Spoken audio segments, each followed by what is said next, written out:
Hello there.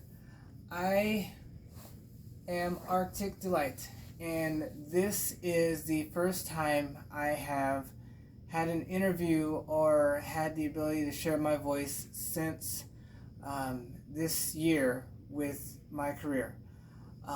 There has been a lot that has happened within my life, a lot of questions that have gone unanswered, and by the end of this video, this will be giving you insight to what it's like of my burlesque career and the different things that have happened.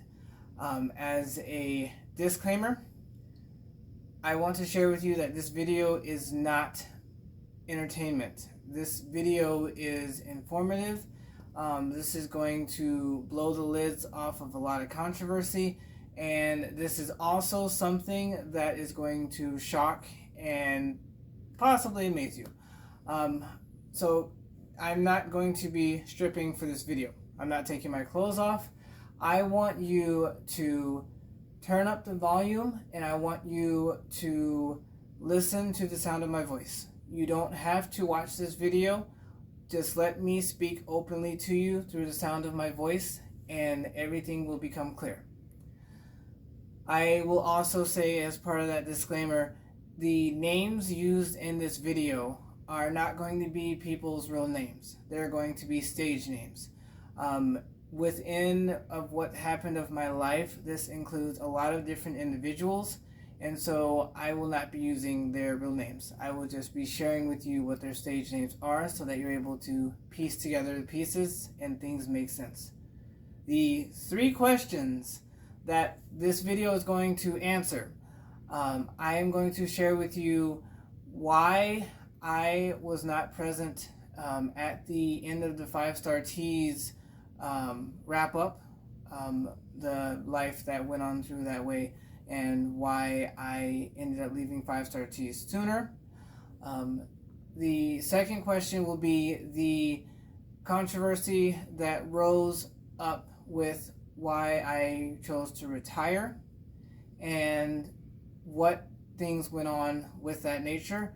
And the third question will be, will I be returning back to burlesque? To answer the first question, I will share with you that it was absolutely the best part of my career, or one of the best parts and starts to my career, was working for Five-Star Tease.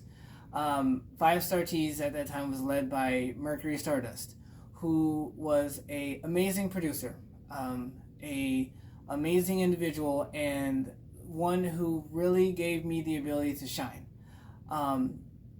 She also let me have a break in the burlesque community. It can be very hard to get regular gigs or get a semi-permanent spot on the dance card to be able to perform on a weekly basis. And Mercury Stardust provided that. It was absolutely amazing. I would say what caused a huge rift in between my time there and what I did in my career, as I did shows, Mercury Stardust and Mama No Shits would come up with these challenges that I would do. Each week would be a new challenge. Each week would be something invigorating, something that would be more off the cuff, but it would challenge my ability to grow as a performer, to match expectations and push the bar farther. This was actually working out very well. However, what started to turn into a monster in and of itself was when you get paid. I got paid through Five-Star Tease through their PayPal, and in getting paid through that, they, being a business set up that way to pay you, there's a seller's fee that's attached to it. So you say, for example, you earned $70. Everybody got $70. However, with the seller's fee, $5 was taken out, or $10 was taken out. Whatever the seller's fee would be on there, you got less than that, but you still got paid. It became one of those things that when I brought it to Mercury Stardust, I was told that it was just part of the business. You know, it's just a thing. You know, you get paid. So I didn't think much of it. However, as I did performances, as I continued to grow, the amount that we would get paid at the end was all the same. However, getting paid $5 or $10 less makes a big deal. If you can imagine with me, imagine I pay you just like I pay everyone else. However, you get paid $5 or $10 less. The more that you do, the better that you become, the more that you earn, I take out more money. So this isn't money that's necessarily going to my pocket as an employer. This is more money that's coming out of you because the way that I'm sending you the money is actually costing you money. So over time, as I was earning money and as I was earning income, I would lose $5 or $10 or 15 or 20, or I always lost a amount of what I earned for my hard work that I did the show. Over time, that actually grew into resentment because it would frustrate anyone that you're getting paid a lot. You're getting paid less for putting in more effort, for putting in more harder work. So if I pay you and you earned $125, you get 115 or 110. So as time went on and I continued to do the shows, getting paid less was actually starting to cause me to resent being there. It also wasn't helpful knowing that my efforts weren't being sought as worthy of being able to fix the issue. And for some weird reason, after talking with other people, no one else had that seller's issue, and no one else was losing money the way that I was. And over time, I got really, it became a nuance, and it became something that I was really annoyed with how I was getting paid. But I was humble, and I was understanding. Something else that started to creep in was the more that I started doing the shows, the more I realized that people showcase a lot of passive-aggressive behavior. Not only towards fellow staff for whatever reason, but also towards guests, towards anyone. I remember being nervous going on stage for my curtain call, and I spoke to another person who I actually looked up to.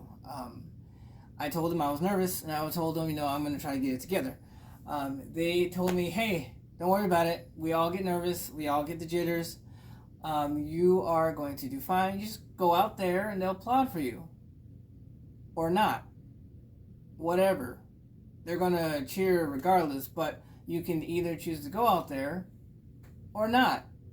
Whichever one. I mean, regardless, people are going to cheer. So whatever you do is up to you. But I realized that there was a lot of politics and a lot of naysay that went on depending on how much you supported of the show.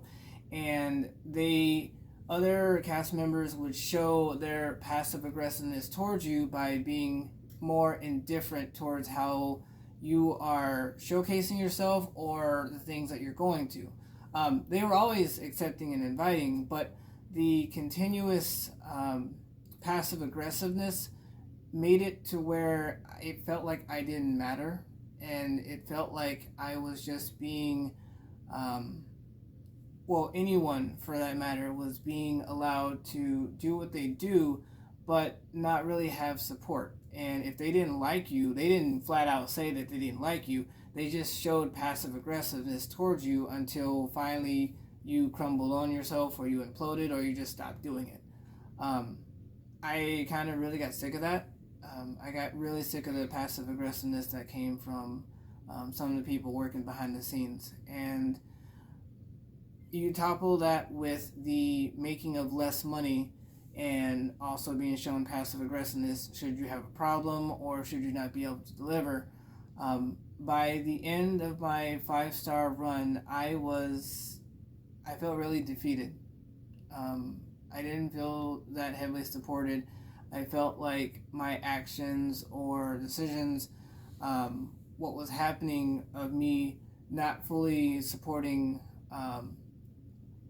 like everybody else was, or not blending in like everybody else, I felt more like an outcast. And the more I did the shows, the more I felt like I didn't belong.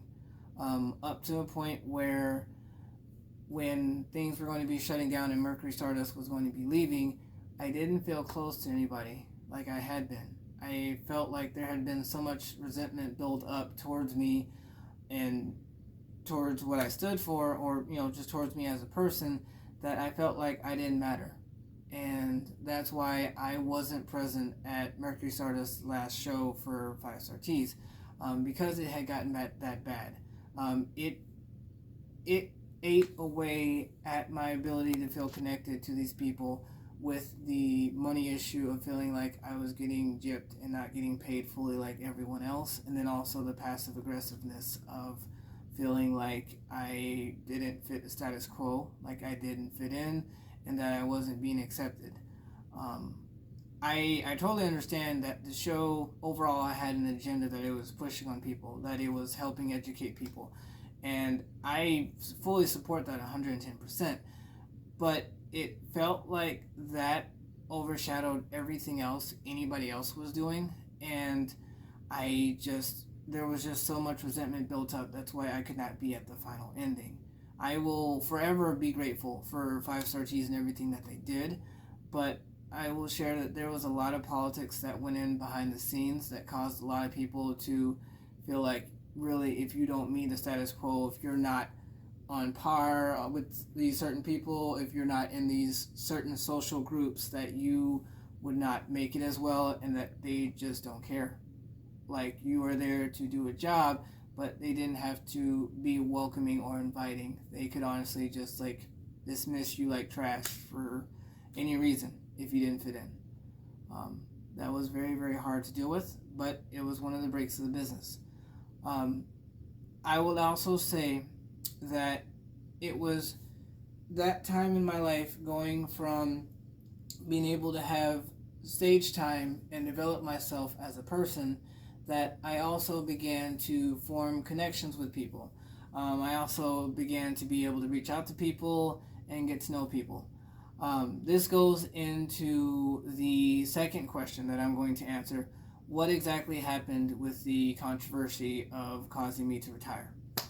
So, if I was to have your full attention for a moment, if you're still listening to me and you're not looking at the screen, that's totally okay. But I open up about these allegations and things that happened. As my career progressed from being a performer, I got to know a lot of people. I got to talk to a lot of people. I got to connect with a lot of people. And I also got taken advantage of by a lot of people. I would say the conversations that I've had with multiple people of different levels of different things, within our burlesque industry, we flirt, we chat, we share our interests, our passions. We are really good at being able to enhance our attractiveness. We are very able to be open with our sexuality, and honestly, a lot of us are just friendly and flirty and just connect. I learned that when someone showed interest, or when somebody was interested in me, they would come off as being very friendly. And of course, like with anybody, you talk with them, you get to know them, and you discover more about them. Not everything works out. Not everything goes according to plan. And sometimes people just have fallouts, or people are just not interested. So there was, in my time from beginning my career before getting more serious, I got to know people who showed interest, and I followed up with that interest by getting to know about them. For better or for worse, I was also given the ability to know these people on a personal level. And sometimes with these people, things became sexual. Sometimes things with flirty became very overtly sexual. I will say that I took the time to, if something was going well with the person or they connected well with me, I shared with them, hey, on the table, if we're talking about stuff, is this what you mean? Or is this, what you're going for? I asked for clarification from a lot of people because you never know when someone shows interest in you, what do they actually mean? This was a time where certain people within the burlesque community I got to know on a personal level gave off signs that they were interested in something more. And I pursued that. I talked with them. Everything was always consensual with anybody who I had the honor of getting to know on stage, off stage, backstage, wherever. I always took the time to follow through if a person actually meant this way, and if they didn't mean this way, totally understand. I moved on. I let them know that, hey, thank you for explaining, but I created the ability to connect well with others in different kinds of ways. I share that because you will do that with people of the industry, and sometimes people of the industry, if they don't actually show what they mean or share what they mean, you do have to ask. And politely, I will say that a lot of people that I talked to, a lot of people showed that they wanted one thing or another. They wanted to be friends and what have you. And I was okay with that. So I have made mistakes, and I have done things that I may not be so proud of, because through those mistakes I had to learn that some things are appropriate to talk with people and some things aren't appropriate to talk with people. But I never made the issue or mistake of making sexual advances on people without the consent or without talking with them about it. I say that because in this kind of industry, yes, things can be construed, but things can also be with consent. I also issued a huge apology for anyone throughout my entire 4.5 career who felt like I was pressuring them or that I gave off the wrong impression in any way, shape, or form communication-wise, and I apologized. I also still apologize because as I was learning about how to talk with people and how to connect with people, I made mistakes. I realized that I am human, and I realized that learning from those mistakes, not continuing that kind of behavior. And moving forward, I was able to actually shift from being just an entertainer to actually doing my own shows. I was honored to be a part of the Midnight Minkies, which is a burlesque troupe that recognized my talent after taking classes that I could be something more, that I could be something greater. So I was given the ability to perform on different stages all across different conventions. It was a huge, big deal to me. They allowed me to elevate from where I was as a performer to actually being a teacher. And I absolutely loved it. Excuse me. I loved getting to teach people the arts of burlesque. I enjoyed getting to set people free. I enjoyed taking away the fear people had of shedding their skin on stage and becoming something new. And, well, becoming themselves, like being free. That's kind of where things started to become, I would say, clouded. Let me break it down.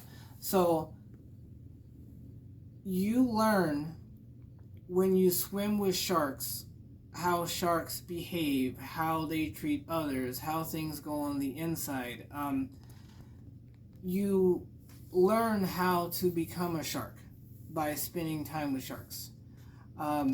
As I was able to rise upon the ranks and being in the Midnight Minkies, I began to learn that the leadership at that time, Ferris Maiden, Kit Vixen, and Sparky Seduction,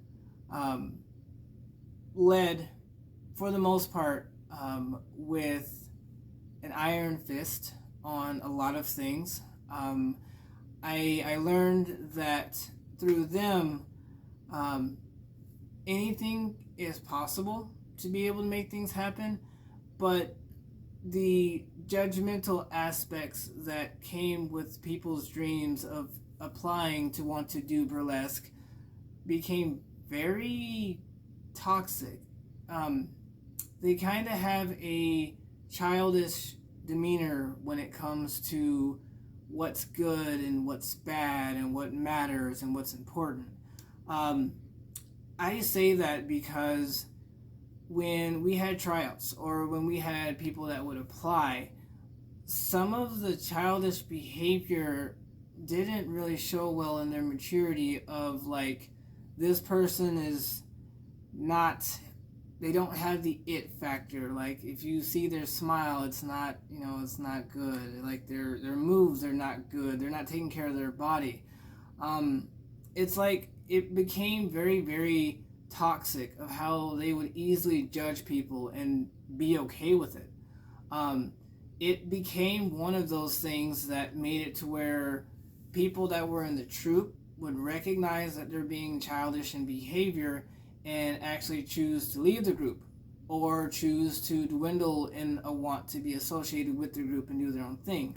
And it's one of the reasons why, as a leader, I didn't want to be present much as a leader. In fact, I would say I was one of the worst leaders of the situation because I chose rather to focus on my art, making the art, making the skits, making things happen. I didn't want to be part of the judgmental crew of deciding whether this person is worth being in the troupe or this person is, or judging whether or not this person's skills are good enough. I have the blind optimism that everyone deserves to be on stage and everybody is of equal value. So it made it very hard for me to want to be one of those that decide whether this is good or this is bad. Instead, I wanted to be the leader that focused on the craft of getting better at it and becoming better myself so that I can teach other people to bring that out in them. So I didn't have the skills to be hypercritical of people, and I did not like how it was becoming based off of people's appearances instead of their skill set of why they couldn't be on stage with us or in the troupe. I really didn't like that. Sitting from behind the scenes, knowing the rubric that we base people off of, I didn't like those aspects. And instead, I chose to let them know that, hey, I work 3 jobs, and it is going to always be important to me to stand as the leader to get things done, to be the first one to say, hey, this needs to happen, sign me up, I'm good to go, I'll do it, let me know what needs to be done, I'm game. But I don't want to take part in the judgmental process of choosing and selecting one over the other. I don't want to be a part of that. I'd rather just be the part that is willing to help lead, but not be judgmental. So a lot of people would ask me or would butter me up about, hey, wanting to be a part of the Midnight Minkies. I always just told them, put in an application and turn it in. I knew that the Midnight Minkies would, those 3 leaders in particular, would review the applications, but also rip people apart. Like, many times we butt heads that they would say an application has this, and this wrong, but they wouldn't say anything. They would just send out a rejection letter saying that this person just needs to get better. I wanted to analyze and say, hey, this is what I noticed about your video. This is where I feel like you can improve upon. This is where I feel like you can be better. Take this to heart and give it a shot. They didn't have the time to do that.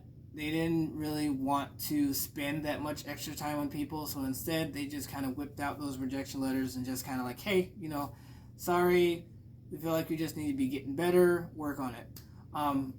My breakdowns of wanting to share where a person could improve and give them constructive feedback was something that they didn't see worthy of taking the time to do. And so after a while, I was like, that's fine. I will just let you guys take care of the application process. So I understood that if they don't like someone, the way the Midnight Minkies handled business was to publicly address and publicly rip people apart.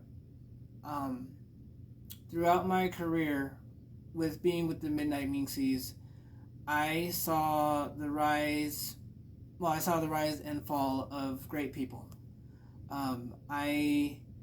Within the burlesque community, two people that come to mind that I looked up to that became people that were ousted and cut from the community. O.D. Kamani was a burlesque gentleman that I met. I felt very inspired by him because he was also African American, but he was also killing it and being like an amazing performer. When he fell under controversy with Mama No Shits, he was just completely cut off from the burlesque community. They just crushed him, buried him, destroyed his name, destroyed his reputation, everything. When you try to find out information about that person in particular, everything has been ex-nayed. It's almost as if he didn't try to tell his side of the story on anything. They just completely crushed him and buried him. I didn't like that, but I also took note that if the burlesque community or if a predominant figure for any reason doesn't like you, they will hold a grudge. They will hold it against you, and they will rally the masses to be able to stand against you, and they will bury you. I wish he had spoken out what happened so that more of his story could have been shared, but I took note of that instance, and I understood, and I said nothing. Another person I had the honor of working with, Ariana Arcana. There's a lot of personal stuff in package and all of that, so I'm not going to go into many of the details. But I can share that she was another person that got buried. Through her experience, I learned that if you don't apologize for what you've done, and if you don't take remorse, and if you don't share with the people that you are sorry and be apologetic and try to change, then that will also catch up to you and that will also bury you. She was somebody not that I looked up to on a personal level of what she did outside of burlesque. Her as a person was pretty fantastic. Her ability to perform and connect with the audience and skill and be a teacher were traits that anybody would admire. She was a great person in that aspect. What took her off, what a lot of people said, and like I mentioned, swimming with sharks, you learn a lot of different things. A lot of people held her in the regard of not apologizing for her actions or showing remorse or trying to change things.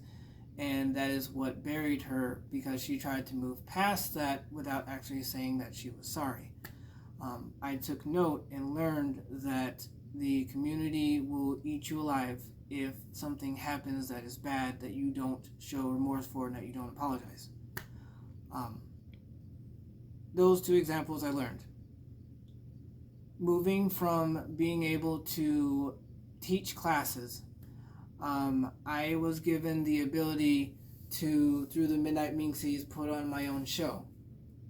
And putting my own show on is huge, because it's like I had the ability to not only share the stage with people, but I had the ability to bring people on stage. I had the ability to work with many acts, many people. It was a growth level in my burlesque career. I actually brought, I didn't even think it would be possible. I didn't even know that people would care. But I brought the world to the stage for people to enjoy and for people to be a part of. And people throughout my burlesque career that I had worked alongside of, they were actually working for me. They were actually, on stage able to kill it. And I was able to be successful in doing 3 shows. Those 3 shows were, I would say, highlights, like, hardcore in my career, and they were important to me. One of the accusations that was brought up was that I was being unprofessional with people, and that I was instigating for people to want to have sex with me.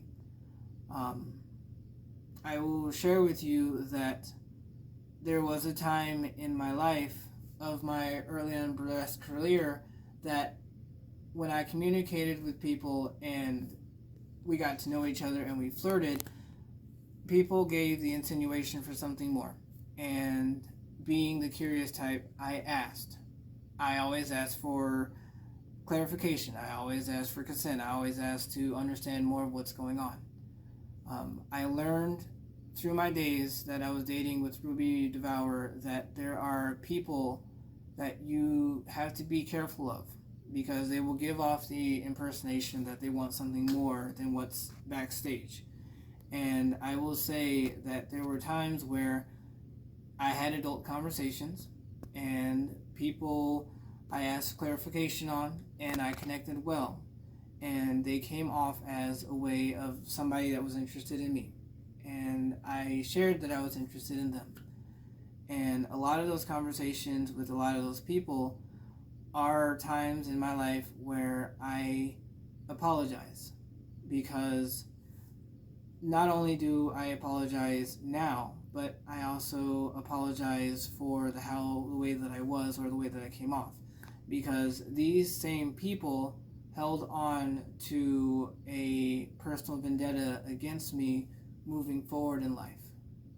And these people who I thought I had everything cleared because I apologized for the way that I came off across in any way, shape, or form of being sexual flirtatious, that came back in my career.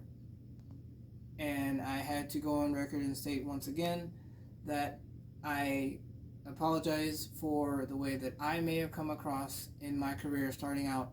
Before I got to learn more about the industry, before I became a better person, these people held a vendetta against me and did not move on. And I didn't realize that this was growing. So here's the aspect of my life that I was doing well with.